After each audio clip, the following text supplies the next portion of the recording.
Alors dans un premier temps, je vais faire mes petits crabouillis sur des feuilles. Je vais faire des petits brouillons en fait, des petits croquis. Ensuite, je vais les décalquer.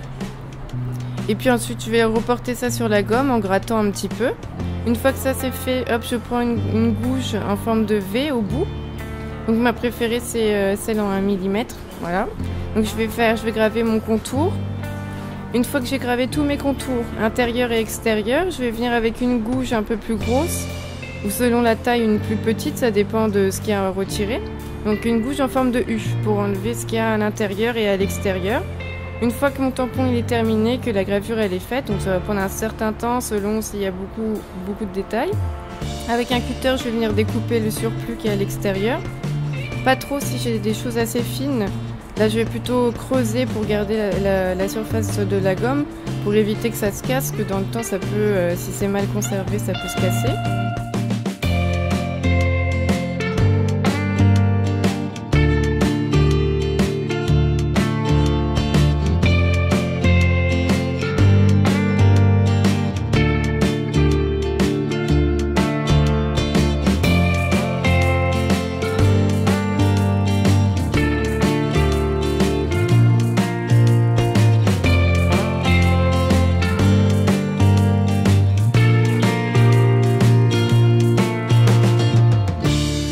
Une fois que ça c'est fait, je vais faire mes premiers essais. Donc là, je vais prendre une encre. La couleur que j'ai une petite préférence pour la charbonnelle. Donc voilà. Et donc là, je dépose un petit peu d'encre. Avec le rouleau, je vais venir étaler progressivement. Donc ça prend un petit peu. Il faut bien préparer son encre pour qu'elle soit bien lisse. Une fois que l'encre elle est prête, avec le rouleau, je vais venir appliquer sur le tampon. Donc bien appliquer l'encre pour bien que ce soit bien lisse et que toute la surface du tampon soit recouverte. Une fois que ça c'est fait, hop, je retourne le tampon sur mon papier. Je vais faire un premier test sur une feuille de brouillon pour voir si ça correspond à mes attentes. Une fois que ça c'est fait, je regarde.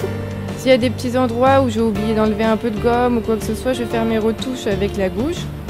Et après c'est parti, je vais ancrer, hop, et je vais mettre sur papier. Et comme ça, je sais la quantité dont j'ai besoin. Alors je sais pas, des fois ça peut être une dizaine, une vingtaine, en fonction de ce qui m'intéresse.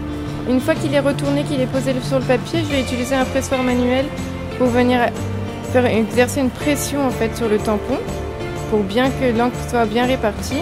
Et ensuite, j'enlève vraiment délicatement le tampon. Parce que des fois, ça peut coller s'il y a trop d'encre. Donc vraiment tout doucement retirer le tampon pour avoir le résultat.